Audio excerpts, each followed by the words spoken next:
नमस्कार dear students, agri zone classes पर आपका एक बार फिर से स्वागत है। मेरा नाम है मदन स्वामी। कई बच्चों के क्वेश्चंस आ रहे थे कि पशु प्रीचर के अंदर हम अभी क्या पढ़ना है, किस प्रकार से पढ़ना है और क्या अब हम तैयारी करने लगे तो सिलेक्शन हो सकता है। तो अपने इन सभी चीज़ों पर बात करते हैं। अगर आपको चयन चाहिए तो जिस तरीके से अपने सिलेबस आया है नया, उस तरीके से आपको पढ़ना पड़ेगा। नए सिलेबस के अकॉर्डिंग ही आपको पढ़ना है। आपको पीछे वाला जो पढ़ा था वो आपने बढ़िया पढ़ा था, कोई दिक्कत नहीं है, वो आपके काम आएगा। बट उसमें से अपने को छांटना पड़ेगा कि अब और कितना पढ़ना पड़ेगा। आगे जो नया सिलेबस है उसी के अकॉर्डिंग आपकी रणनीति होनी चाहिए, उसके अकॉर्डिंग ही आपने अपने पास योजना होनी चाहिए। तो हम सबसे पहले अगर बात करें तो बेसिक कॉन्सेप्ट आपके सारे क्लियर होने चाहिए। 6 यूनिट लगती है, आपके 6 की 6 यूनिट अपने को तैयार करनी है। अब जो बच्चों ने पार्ट बी पहले वाले जो तैयार किया था उसके अकॉर्डिंग तैयार नहीं करना है। पार्ट बी आपको नए सिरे से पढ़ना पड़ेगा, क्योंकि इसमें बहुत ही साइंस के कॉन्सेप्ट डाले गए हैं। तो पशुपालन तो बिल्कुल थोड़ा सा है, 1-2 टॉपिक पशुपालन के हैं, बाकी जो सारी की सारी चीजें हैं वो साइंस बेस्ड कर दी गई है। तो उसी के अकॉर्डिंग अपने को पढ़ना पड़ेगा। यूनिट 6 को भी चर्चा करते हैं अपनी। ये जो सिलेबस है, इस सिलेबस के अंदर अगर आप जो भी चीज आगे पढ़ोगे उसके अंदर देखो एनसीईआरटी और आरबीएससी की बुक को शामिल जरूर कीजिएगा। ये जो अपना राजस्थान जीके है भूगोल के अंदर, अब कुछ बच्चे पूछ रहे हैं कि सर इसमें कृषि, उद्योग, खनिज, मृदा, ये वगैरह चीजें पढ़नी है क्या? हमें जनरल नॉलेज पढ़ना है बट पर्टिकुलर टॉपिक नहीं पढ़ना है, क्योंकि आप जितना ये टॉपिक्स दिए हुए हैं इतने को क्लियर कर लो, इतना याद कर लो, आपका पेपर क्लियर हो जाएगा।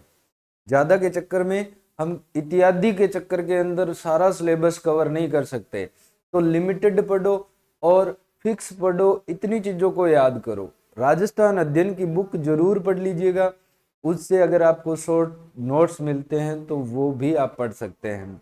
फिर देखो इसके बाद में हिस्ट्री, आर्ट एंड कल्चर है। इसमें जितने टॉपिक दिए हुए हैं इतिहास और कला और संस्कृति के, इत्यादि को छोड़कर सारे पढ़ दो और उनको बिल्कुल एक्यूरेट है वो तैयार कर दो। अब इनके जो इत्यादि दिया हुआ है, आपको कोई भी आप हिस्ट्री, आर्ट एंड कल्चर की बुक पढ़ोगे, राजस्थान अध्ययन की बुक पढ़ोगे तो वहां पर भी इत्यादि के अंदर टॉपिक्स है वो इंक्लूड किए जाते हैं। ऐसा तो नहीं है कि सारे के सारे पर्सन अपने को इत्यादि में से पूछ लेंगे। तो यहाँ पर ज्यादा कंफ्यूजन में नहीं रहना है।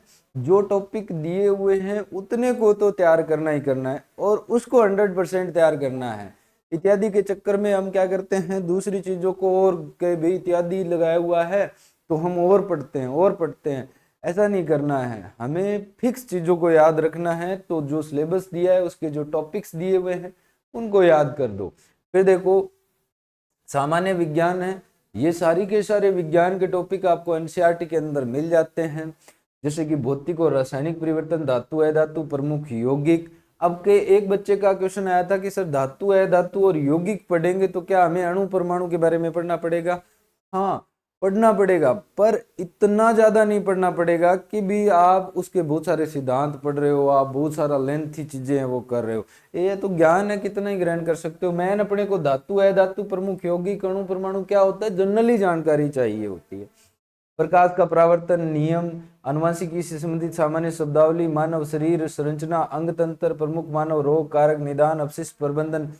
अब ये सारे के सारे टॉपिक आपको एनसीईआरटी और आरबीएससी की बुक्स के अंदर मिल जाएंगे, वहां से आप पढ़ सकते हैं। फिर आता है करंट के अंदर, करंट अफेयर में करंट का क्या मुद्दा है भाई?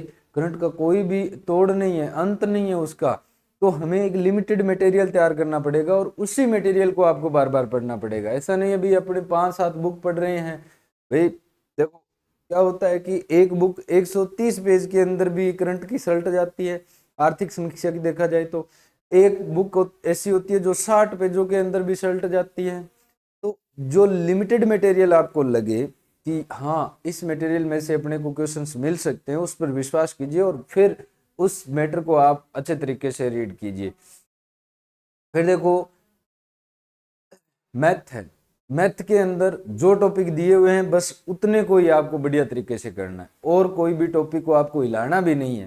जितना टॉपिक दिया हुआ है, जैसे कि HCM है, LCM है, एवरेज है, प्रॉफिट लॉस है, परसेंटेज है, सिंपल इंटरेस्ट है, कंपाउंड इंटरेस्ट है, रेशियो प्रोपोर्शन है, बस इतना ही याद कर लो। आप इतने का ही प्रैक्टिस कर लो, इन्हीं में से क्वेश्चन अपने को मिल जाएंगे। आगे पशुपालन है, तो पशुपालन के अंदर नाम ही पशुपालन लिखा हुआ है, बाकी चीजें सारी की सारी साइंस है। यहाँ पर पशुओं नहीं लिखा, यहाँ पर जंतुओं में लिखा है। जंतुओं में जनन, पाचन, श्वसन, ये सारे के सारे टॉपिक आपको कहाँ मिल जाते हैं? सारे के सारे टॉपिक जो है वो आपको RBSC की बुक्स के अंदर मिल जाते हैं। फिर देखो प्रमुख रोग है पशुओं के, फिर देखो पशुओं जंतुओं की विशेषताएं व आवास है, संरक्षण है, ये सारे टॉपिक तो अपन ने कर दिए है यहाँ तक।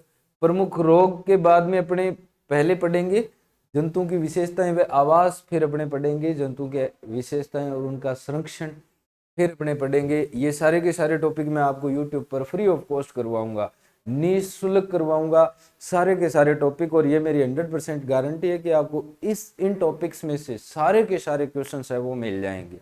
ओके, टोटली क्वेश्चन है जो 22 अपने 25 क्वेश्चंस का रेशियो रहने वाला है भाई। अगर अपने एवरेज देखा जाए तो 6 यूनिट है, 6 यूनिट में से 20-25 यूनिट जो है वो पर्टिकुलर 150 क्वेश्चनों के अंदर रहने वाली है।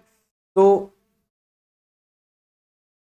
सिलेबस के अकॉर्डिंग ही आपको पढ़ना है, सिलेबस के अकॉर्डिंग ही आपको पढ़ना है। पशु परिचर की हस्तलिखित बुक को अगर ये अपन ने लिखी है, हैंड रिटन किया है, इसके अंदर जो जो चीज़ें मेरे को लगेगी मैं आपको अपडेट करके देता रहूँगा। और ये बुक है वो आप एग्रीजोन क्लासेस एप्लीकेशन से यूनिट नंबर 6 के 179 के अंदर आप प्राप्त कर सकते हैं। इसके साथ 179 रखने का रीजन ये था, इसके साथ आपको ऑब्जेक्टिव जो क्वेश्चंस की प्रैक्टिस करनी है वो भी आपको मिलेगी एक ही जगह पर। तो ऑब्जेक्टिव क्वेश्चंस भी आपके सारे के सारे जो यूनिट नंबर 6 है उसके आपको मिल जाएंगे। ठीक है, इसके लिए आपको डाउनलोड करना पड़ेगा Agrizone classes application Google Play Store से, और बाकी सारी चीजें मैं आपको यूट्यूब पर टोटली कोर्स है वो मैं आपको फ्री ऑफ कॉस्ट करवाऊंगा। हैंड रिटन जो नोट्स हैं उनके अंदर बहुत सारी चीजें को इंक्लूड करके अपने और एक व्यवस्थित तरीके से आपको ये नोट्स है वो मिल जाएंगे। यहाँ से आप डाउनलोड करके इस एप्लीकेशन को प्राप्त कर सकते हैं, ये एक गुरु दक्षिणा के रूप में, ताकि हमारा भी जो सिस्टम है वो चलता रहे और आपको भी ऐसा नहीं लगे कि गुरु जी सिपाही फ्री पढ़ावे। तो ये किया गया है। ज़्यादा जानकारी के लिए आप इंस्टीट्यूट के नंबर पर फ़ोन करके पता कर सकते हैं। Thank you, thanks for watching, have a nice day.